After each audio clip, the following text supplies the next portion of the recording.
Since 1983, FAME has helped business and education work for Maine. Contact the authority, the Finance Authority of Maine.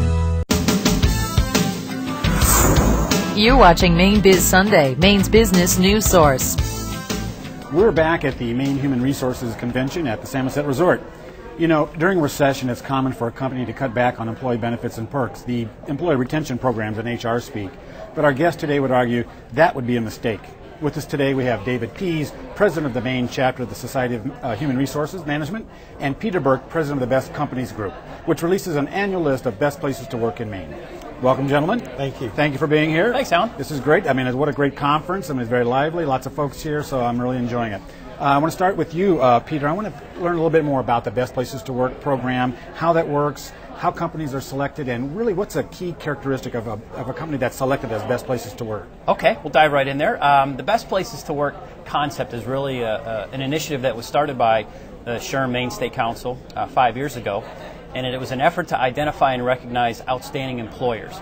And I think contrary to popular belief, it's not necessarily all about benefits and perks and things that companies offer. Our procedure is that companies that sign up to participate go through a two-part process. They fill out an employer survey where we do ask about the benefits and policies that they have, but we also survey their employees to find out what they're thinking and feeling.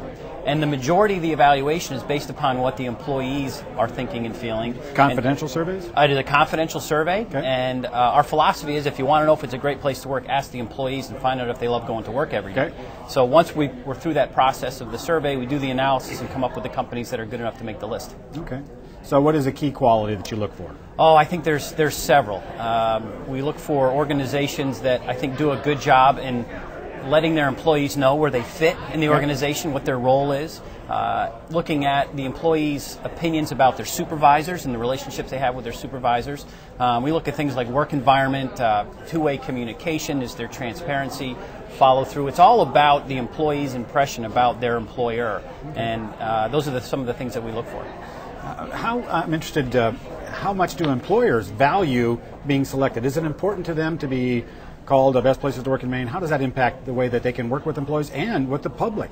Yeah, I think, there's two main reasons why people participate. One, to make the list. Okay. And if you make the list, What's there's your name all on the list? sorts of This great is a good things. list. Yeah, Yeah. But if you don't make the list, nobody knows that. Right. But if you make the list, there's all sorts of marketing advantages, recruiting advantages, employee morale goes through the roof. But the second main reason is that everybody that goes through the process, regardless of whether they make the list or not, they get their employee feedback report. As I mentioned, we do an employee survey.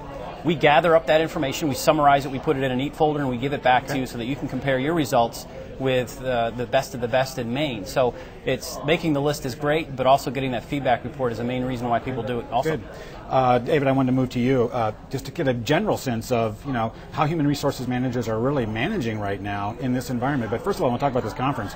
How big is it? How many folks you got here? We've got over 730 participants this year. It's our largest ever. It's the 15th year of the Maine HR Convention. That's our largest one ever. Great. And we were talking before the show. Last year, it was down. It was down last year with the economy. Yep. Again, sometimes education is something that comes out of the budget, but this is a very important conference for the HR community, and so people do try to put it in their budget. It's interesting, and this may be one of those early indicators too. We're always looking for these early green shoots to see, are we coming out of the recession? And it sounds like people are paying to send folks to conferences in education. And talk about the continuing education you can get here. Yes. About half of the folks here are nationally certified HR professionals, and there's a requirement to do continuing education. If they attend all 3.5 days of the convention, they can get up to 30 hours of continuing education credit. So this is a really nice way, a condensed way to get that educational requirement and to network with their professional peers. Good. I'm going to throw this question out to both of you. We've been through a tough time. Recession. The Great Recession is what we're calling it, and also now we're coming out of it, but still it's very slow. It's a kind of a jobless recovery, so to speak, or slow recovery at any rate. How are employers dealing with that, and how are HR professionals dealing with that in terms of keeping morale up? Or what kinds of things are they doing, especially when we're asking employees to do so many more things? We're asking much more productivity right now. What are the tricks they're using out there? What are you teaching them? I mean, again, I think it's always difficult to manage people during difficult times and during good times. Right. So I think in negative times, we're obviously looking at cost. So we really have to look at the cost of benefits, the cost of education, but we still need to provide great customer service. We still need to produce the products that we're doing.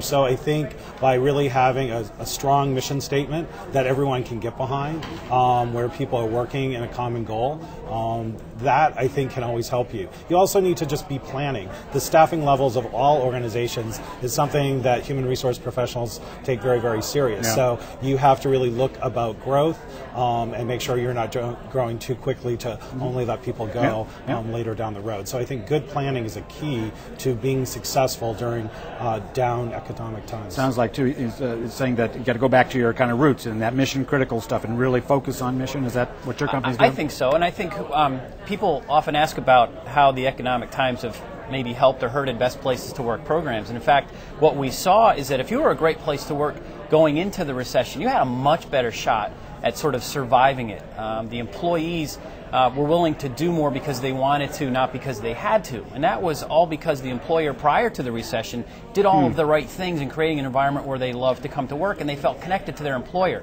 So they ended up being okay going through the recession, even if they had to lay people off. If the companies did it right with respect and honesty and transparency, those companies actually did okay when it came to looking at their employee satisfaction and engagement. Okay, kind of a final question for this segment. Recession, everybody's trying to manage, it's about cost. In terms of human resources, were there any opportunities there? I mean, coming back from it, clearly you got a lot of talented folks to choose from. Are there any opportunities that people... Yeah, I mean, what human resources needs to focus on is the recruitment and engagement and retention of top talent. So clearly when there's less opportunities, organizations have a greater opportunity to retain top talent. It's also an opportunity, as Peter said, to really continue to engage those folks and connect them to your organization. And when you do have opportunities and openings, you have a better opportunity to find greater talent. Good. Okay, I'm going to wrap it right there. I thank you so much for being here. I know this was a quick segment. Thanks Great, a lot. Thanks, Alan.